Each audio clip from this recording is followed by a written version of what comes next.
Okay, Hande, you can start. Okay. Firstly, hello to all of my teachers and friends. I'm Hande and I'm from Ünye Ordu Bahçeşehir High School. I'm from Ordu, but I study in Ünye Ordu Bahçeşehir High School. And today I'm going to talk about the clothing of Ordu. But first, I want to touch the general of, clothing's importance in culture. It's much more a materialistic cultural part, as you can guess. It symbolizes the national culture, traditions, and customs of this nation.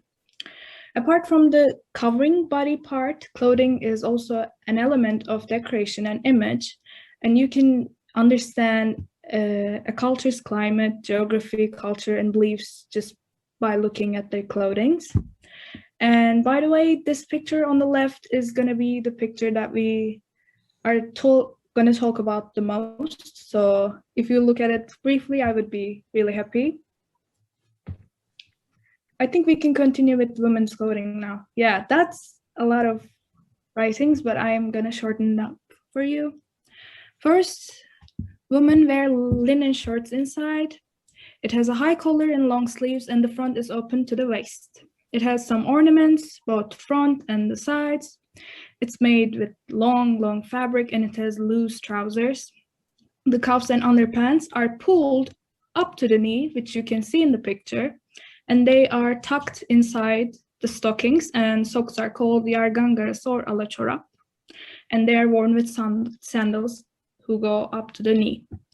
And we have fistan. Fistan is the general dress that you can see over the shirt. Fistan is with waist and or loose plaits. Its arm is fitted straight without carving the armholes, and it has a cuff bracelet and crushed, or you can say sewed on decorations on it.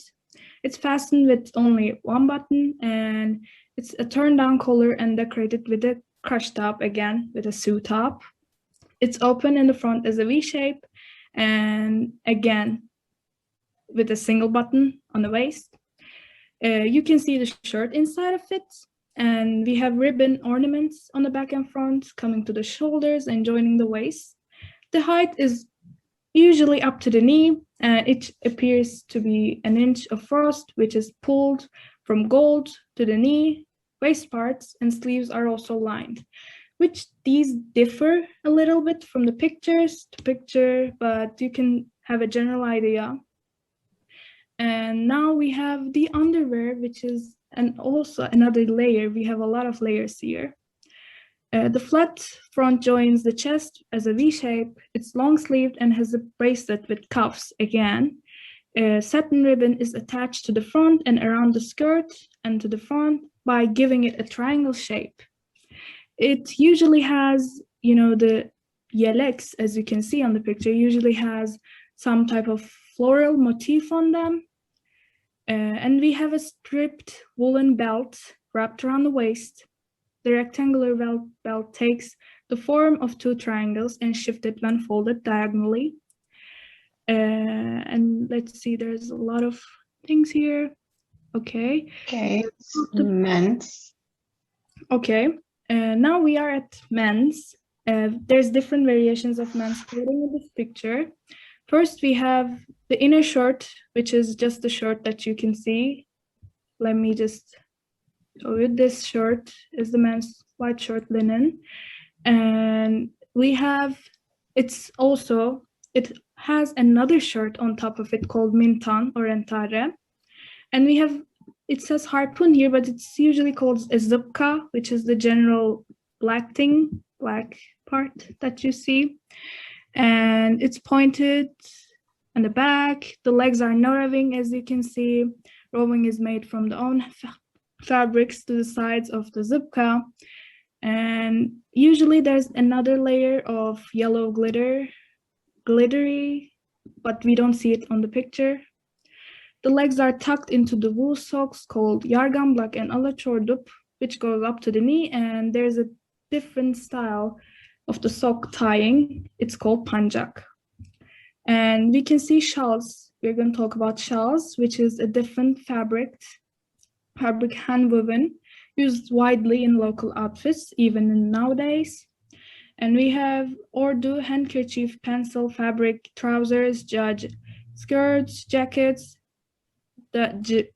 judge collar shirt, jacket, headgear called kablak, hunter vest, abba, egg heel shoes. This is another variation of.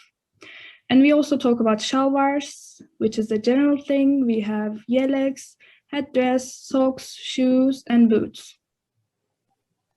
Okay.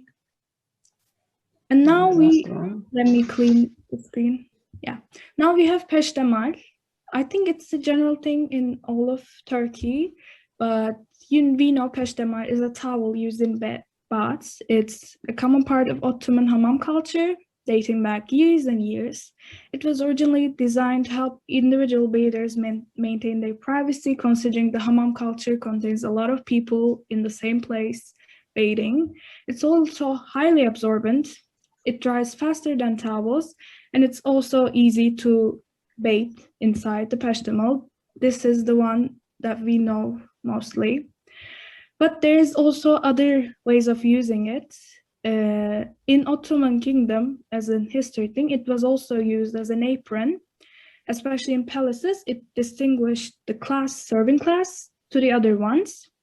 In baths, it was started to look as a decoration.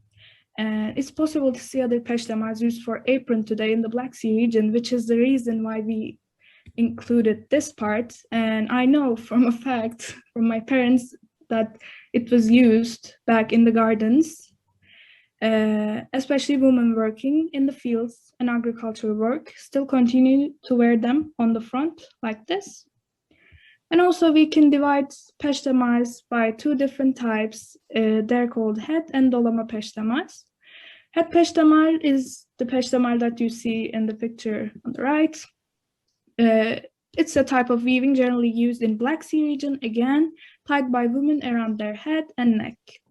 And also you can separate peştemals from each other according to their thickness, the weaving techniques, and also a lot of different colors and designs, as you can see. And I think that's it. Yes, thank you, my lovely students.